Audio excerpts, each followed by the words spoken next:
I'm talking about balls deep. I'm talking about balls deep. I'm talking about balls deep in love. What is up, fucks? It is Jet, and I'm here to watch a video with you. This is going to be short and sweet.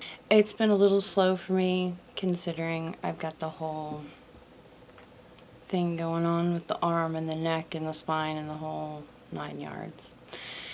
Update with that is I had spinal surgery. I had a disc removed. They put a whole nother one in, and then they fused it with my spine. And that worked for a very long time. Well, unfortunately, there's a few other ones they were going to do down the road, and hey, that may be sooner than later. They've just been training wheeling it as far as they can, because, you know, opening up your spinal column is not really something you want to do a lot. So, yeah, we're trying to not to. So we just been sticking needles in it because that works. We're going to do another spine block here on the 12th and see how long that holds out. They usually last for 9 months, maybe a year. Depends on how much I do. Who knows? Right now I'm in a shitload of pain. Unfortunately, they put me back on painkillers. I'm not really enjoying myself right now. I really don't like to be on painkillers at all. If you guys are my longtime viewers, you know why. So, I am not a happy camper. And because of the fact if I don't like being on painkillers, I'm uber depressed. Extra pissy. Original recipe. But I've found some content, ladies and gentlemen, that is just giving me a smile right now, and I want to share it with you. And I think once you watch this, you'll realize why it's giving me a super big smile. So, everybody. So, let's get into this. Slap on your happy faces. Let's get ready to work. Let's begin. Model Tess Holliday, known for her bright red hair and body positivity. She's amassed over 2 million followers on Instagram. But below the surface, Tess says she's been suffering with an eating disorder. Holliday sought help and now says she has a form of anorexia. I am plus.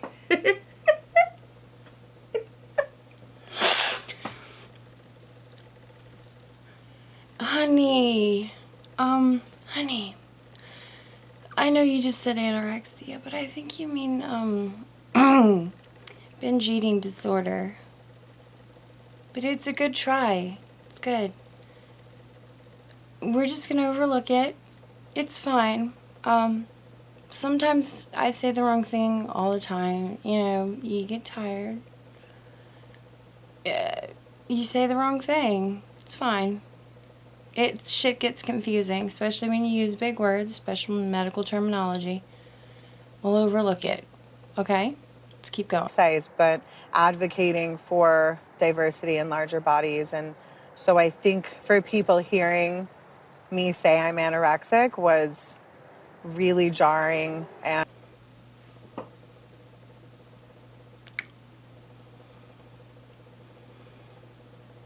Bitch.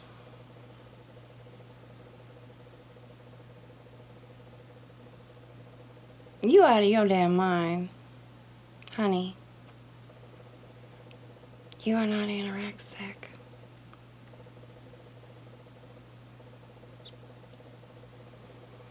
I mean, bulimic. Either way, you would have to be skinnier. And honey, you just... you don't fit the bill. And I know what people are saying, don't judge. But it's not a whole thing of judging. It's science. And I don't want to hear people's bodies work different. No, bitch. It's not bodies working different.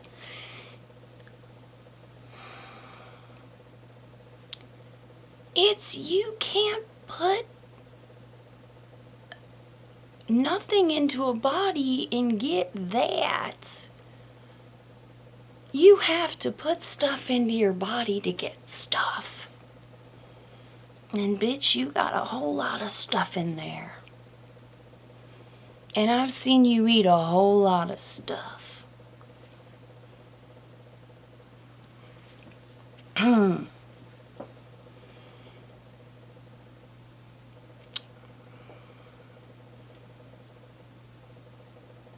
I know you're told that you're an inspiration, but this is just foolishness.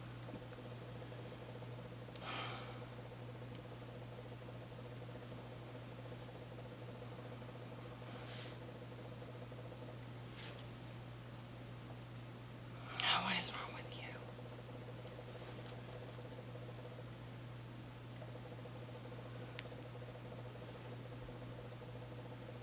And hard and confusing. Well, certainly the word confusing is accurate. Don't you have to be underweight to be considered anorexic? Let's check the DSM, which is a manual that defines psychological disorders.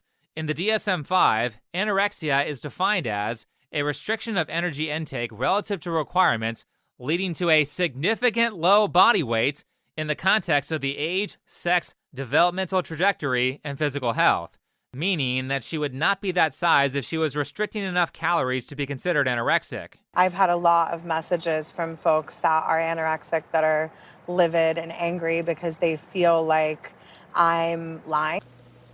Oh yeah, cause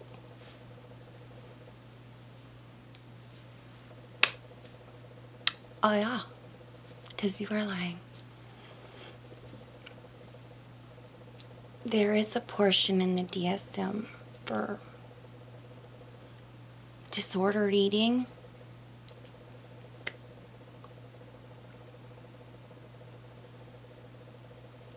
We could stick you there.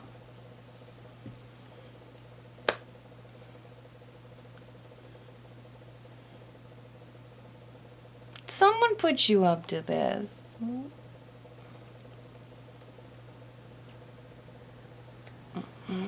No. Anorexic. Okay.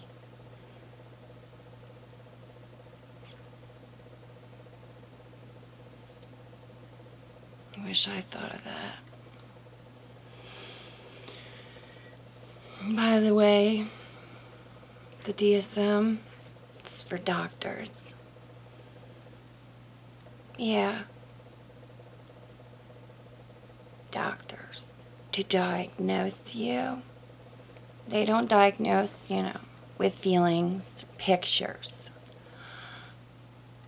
They diagnose real stuff. Actual shit.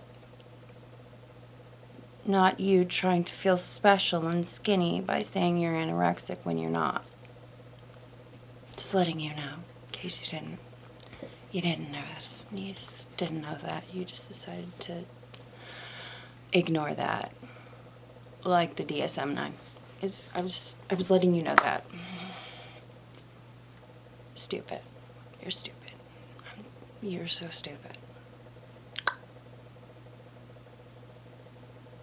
How can you say that with a straight face? Does anyone? I don't know how you sleep at night. I know how you eat, but I don't know how you sleep at night.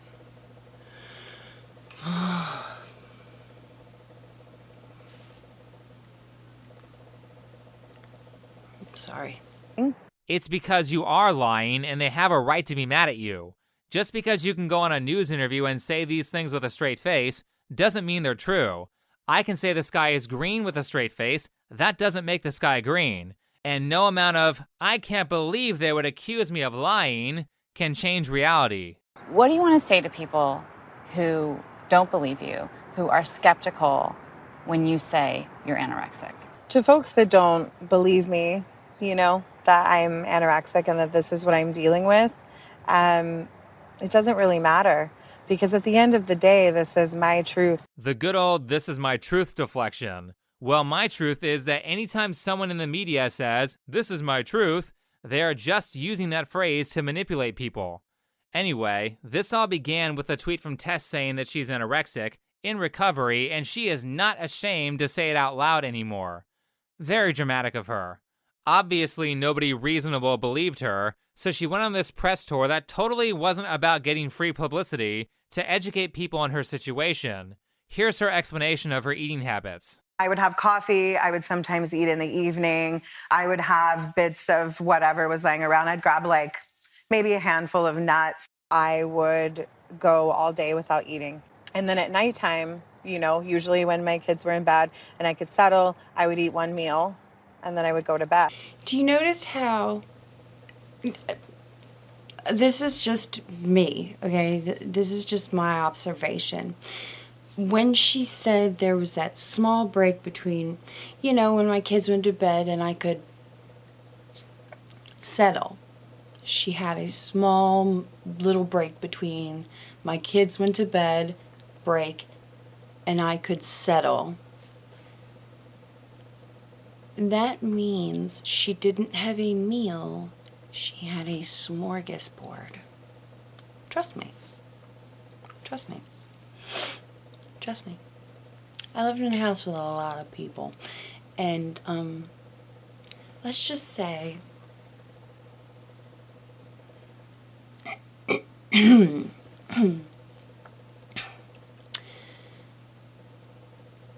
there was a lot of recreational substances. And there's the side effects of Smoky Be Happy. And you can tell the ones that had a snack and a smorgasbord. And they always called a smorgasbord, I had a snack. Yeah. They downplay the whole fucking half the fridge or half the entire kitchen they ate. And that's what she just did. That's why she had that little break there so she could think, do I want to say I called it a meal? Yeah, I'll do it. It obviously looks like I had a fucking meal at least at one point during the day. Yeah, better fess up. So basically you have been eating. Do you know what anorexics do? We called them, at my school, pigeons, for a reason. Because they'd peck at things. They would never fully eat anything. They would pick at things and they would push it around their plate. But they would barely stick anything in their mouth but maybe ice water. They would never eat anything until you had your eyes locked on them and asked them things like, are you ever going to eat that? They never really ate anything. They were pigeons. They only, picked around at things. They never ate it. And they knew every single goddamn calorie, every carbohydrate, everything. Every vitamin, every mineral, everything in the food they ate. I bet you have no idea the calories, the contents, the carbohydrates. You probably don't even know how much calcium you got in a day, bitch. Okay, but how many calories were in that single meal? Did you notice that she didn't mention that? You can stretch your stomach to the point where you can easily eat multiple days' worth of food and calories in a single sitting. That's what competitive eaters do. Look at this guy in a Mr. Beast video who ate 9 pounds of pizza.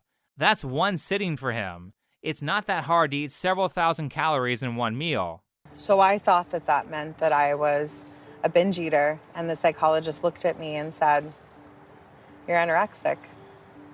And then I just started crying. You asked the drive-through attendant Because it couldn't have been a psychologist, because that's the dumbest thing I've ever heard. You went to them for binge eating disorder, and they said you were anorexic when you said you ate a meal a day and some snacky snacks here and there. And they're like, you're anorexic. No. Sounds like you were talking to your McDonald's drive-thru person, and that's what they told you. No. Or you weren't telling them the truth, which that's another thing. Could be it, too. No. Because during your entire career, your modeling, the person that does this video mentions it, so I went back before doing this, and I looked at it. They're right. You do nothing but get bigger and bigger. If you were anorexic, that wouldn't happen. Good try, though. Good try. Again, very dramatic. But no one has ever honestly made that mistake. Understandably, binge eating can be a part of anorexia because bulimia and anorexia are very related, but if Tess is not purging that food after she eats, then she is just a binge eater, not anorexic. Just from the vague description of what she ate, she is already eating more than what someone with that disorder would eat. Outside of her one binge meal a day, she admits to having nuts as a snack, which are some of the most calorie-dense plant foods you can eat. People who are actually anorexic snack on things like cucumbers and celery because they have almost no calories in them. They don't eat nuts and seeds. Speaking of, here's a clip of Jeanette McCurdy, a recovered anorexic, talking about how little she used to eat. So my mom said, well, there's this thing called calorie restriction, which is anorexia. And we it really felt to me like we were in a buddy comedy, like doing the hand jives and then like eating 400 calories a day. Like it felt like the happy montage in a movie, only it was this very sick and disturbing situation that I wasn't aware of because I was a child. I wasn't aware that my mom was teaching me anorexia. On the Minimalist podcast, Jeanette also says her anorexic mom would basically just eat broccoli and cauliflower. This is why people are calling Tess a liar, and it's why they're saying that her claiming she is anorexic in order to get publicity is insulting to people who are actually suffering from anorexia. And I'd grab maybe a handful of nuts. 1 cup of mixed nuts is over 800 calories. It's extremely easy to exceed the 400 calories that Jeanette talked about with a handful or two. What I think is funny is my husband eats mixed nuts constantly. He has 2 packages of them a day. I mean, he has to balance his health differently than most people because he had cancer, but and also he exercises quite rigorously to keep his body weight and everything balanced. But he eats a pack or two of mixed nuts a day. So it's so a handful of mixed nuts is 800 calories. You know she's eating more than a handful of mixed nuts. No one just eats a handful of mixed nuts. You know she's grabbing 2. She's filling up her pocket. And on set, at modeling jobs, there is craft table, dude. They try to keep you fed so you don't pass out. The lights are hot. Seriously hot. You sweat, and salt is one of the ways that you retain water. It sounds strange, I know. We have pickles, olives, and mixed nuts on the field. And it's one of the ways, other than drinking tons of water, to keep us from passing out when we're all day on the Nerf field. It's one of the ways we retain water in our body. That's the only reason why I know that. But yeah, the lights from modeling, so they keep you fed. They keep nuts and cheeses and stuff around, olives, pickles, things like that, because they don't want you passing the fuck out. So I highly doubt you're just grabbing one little thing of mixed nuts and you're just like, oh, that's it, I'm good. Trying to watch my figure. I'm anorexic, you know. No, highly doubt it. And plus, it's her job to be a plus-size model. Her losing weight would really lose her jobs. So really think about that. But surely the establishment media that's supporting Tess's grift must have some sort of excuse for why Tess qualifies as anorexic. Now, whilst the official categorization of eating disorders doesn't often include atypical anorexia, it does include something called other specified feeding and eating disorders, of which this is one. So we can call it atypical anorexia, which people will still be confused about because they associate the word anorexia with starving yourself to death, potentially, and being severely underweight. Geez, even the doctor is barely willing to call this anorexia. So why use that term then? Why not just call it disordered eating? Because it sounds to me like the fat acceptance movement made this up so they could continue to lie about how much they eat, just like they use the body positivity movement to associate themselves with victims of unfortunate accidents or birth defects to hide the fact that their own personal choices are the reason their body looks the way it does. I'm not kidding. Tess literally wants people to think that anorexia made her obese. You know, I kind of wore it as a badge of honor that I was like this person in a larger body not eating. And I, you know, people in my life would say, oh, Tess, you know, she doesn't eat that much. And, you know, I kind of normalized that, which is my bad. I finally understood that I am fat because I was starving myself. And that's really hard for people to understand.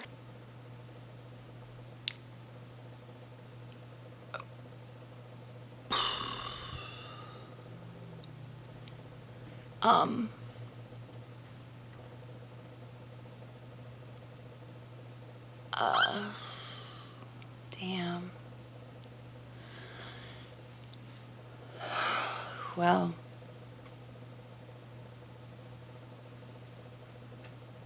I got fat from not eating.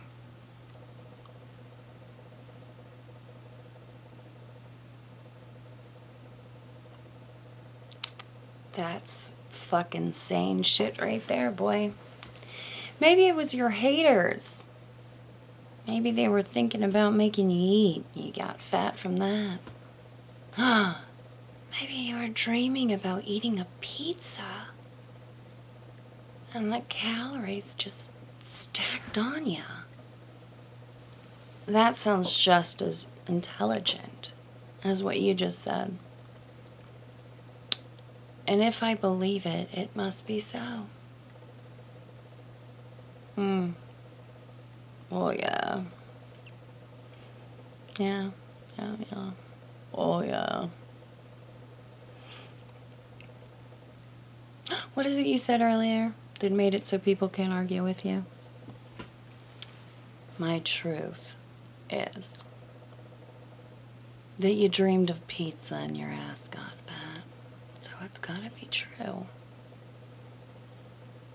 It sucks. Well, I love how that went. Man. I'm gonna watch what I dream. My ass might get even bigger. Fucking pizza. Why can't I can never join, like, dream about Jenny Craig and get skinny?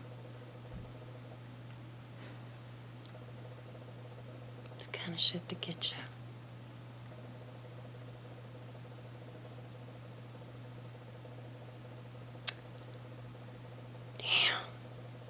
People are aware that what she's suggesting is impossible, right?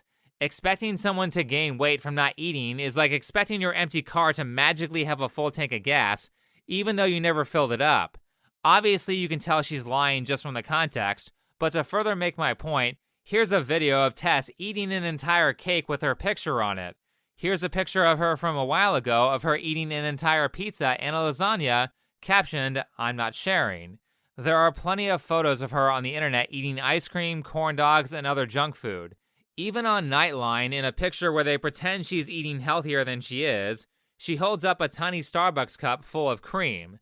That's not healthy. Yet she wants you to believe that she doesn't eat like this. Yeah, because people just look at me and they're like, oh, just go eat another Big Mac. And I'm like, baby, I just had my first Big Mac a month ago. But they make these assumptions. Yes, they make these assumptions that I am not taking care of my body in the way that I feel is best. You may have never eaten a Big Mac until you were in your 30s, but there is plenty of evidence of you eating all kinds of junk food. You think that's what's best for you? Seriously, Tess, would you just get treatment for your addiction instead of constantly denying that you're unable to control how much you eat? You and all the other addicts would be amazed to know how quickly you can turn your entire life around once you admit that you have a problem. If you learn to self-criticize and self-improve, in 2 or 3 years' time, you can put yourself in a completely different place. By the way, that's true for a lot of things, not just addiction. Yes, if you have an addiction, recovery is hard work, but it is possible. The reason it's hard work is something that I think Tess and a lot of other people are avoiding. Here is Jeanette talking about what she went through during her anorexia recovery. I thought once I went into recovery that I'd be like walking along a white sand beach slowly with my hair billowing behind me, just feeling like, oh, I'm better, I'm well now. No, that is not what recovery is, okay? Recovery is brutal. It takes so much out of you. It's emotionally draining. For me, my eating disorder was sadly a way that I was coping with the challenges of life. So getting rid of the eating disorder meant that I was now just coping with the challenges of life. It's not that the challenges of life went away, you know? It's just that now I can't lean on this thing to help me cope. Even though it's not helping, it was killing me. Though it's not said in this clip, at the same time, Jeanette was also dealing with an alcohol problem. But unlike Jeanette, Tess is not willing to get rid of her security blanket and learn how to deal with her problems without using food, which is why she doesn't get better. All of the obvious lies and the constant reframing of how Tess describes her disease is evidence that she is not in treatment. Tess is acting like an addict who is still using. So yes, recovery is difficult, but let me ask you, what's worse? 2 or 3 years of pain or a lifetime of misery and chronic illness? I know it's hard to see success when you haven't achieved it before, but it is possible for you to change. And if you succeed in defeating addiction, you can take that process and use it everywhere else. However, clearly this is not the path that Tess has chosen, and clearly this is not the path that the establishment media wants you to take. The first news segment I showed in this video was from ABC. The entire time they tried to hide the fact that overeating is an eating disorder. But below the surface, Tess says she's been suffering with an eating disorder. Did you catch that sleight of hand there? ABC considers anorexia an eating disorder, but they don't consider overeating an eating disorder. That's why they use the word "but" in that clip. It's like them saying, you thought she was healthy, but what you didn't know. However, that last clip was a little abstract. Here is ABC again trying to hide that being obese is evidence of an eating disorder. Eating disorders are extremely common and may affect nearly 1 in every 10 people. No, it's not 1 in 10. Over 40% of Americans are obese according to the CDC, so that number should be at least 5 out of 10 if you didn't count obesity in your numbers. That's half. Half of all Americans have an eating disorder, and ABC is trying to cover that up, which prevents those people from getting help. But don't take my word for it. Here's the doctor from Good Morning Britain saying that obesity is an eating disorder. Eating disorders comprise a spectrum of eating disorders which include bulimia, anorexia, obesity itself, and there's always a psychological element. Even though this entire Good Morning Britain interview was a grift, at least they didn't lie about that. But honestly, ABC's Nightline trying to hide the fact that obesity is unhealthy is disgusting. I swear this is becoming a catchphrase of mine because I say it with a lot of things, but I would just like to point out that yet again, these people in mainstream news are not your friends. Friends don't encourage you into lifestyle choices that will cause you chronic pain, type 2 diabetes, or heart disease, and will significantly shorten your lifespan. It's even more disgusting when you realize that people like Tess are trying to spread all this misinformation that destroys people's lives just to make a few extra dollars. It's all a grift. Everything they're saying is completely ridiculous. Yeah. Tess, well, I understand that you've had quite a lot of backlash since you've come out and explained that you have this diagnosis. People thinking that you're lying, that you're just doing it for sympathy or for publicity. I mean, listen, I would much rather be doing things for publicity than this, right? This is not a fun thing to be talking about. But the reality is, if I can be struggling with an eating disorder like anorexia, I know that there's other people that are dealing with it. You would much rather do something else for publicity? I'm not even going to say anything. Because this is shenanigans. I'm calling shenanigans on this. This is stupid. I don't know how you can honestly say this with a straight face. How you can honestly look at anyone and say, I have anorexia. Do you have a bigger chair with stronger legs that I can sit on? Because I have anorexia. And it's made it so I'm size 22, dress size. Because that happens when you have anorexia.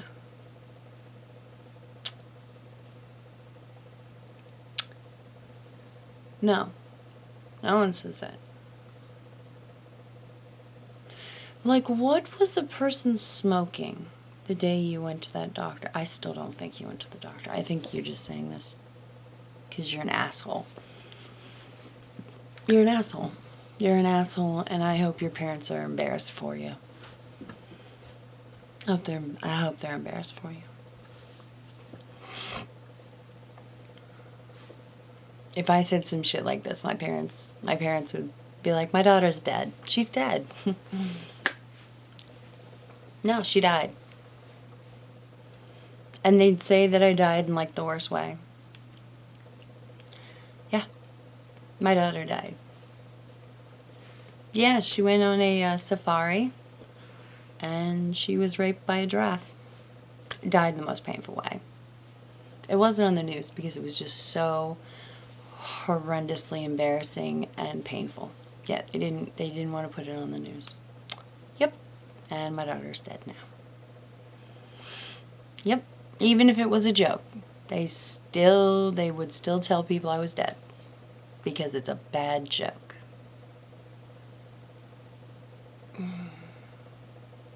I wonder if even your kids are embarrassed for you. My daughter would beat the shit out of me. She would wait till I came home and she would fucking beat the shit out of me. And my son would help.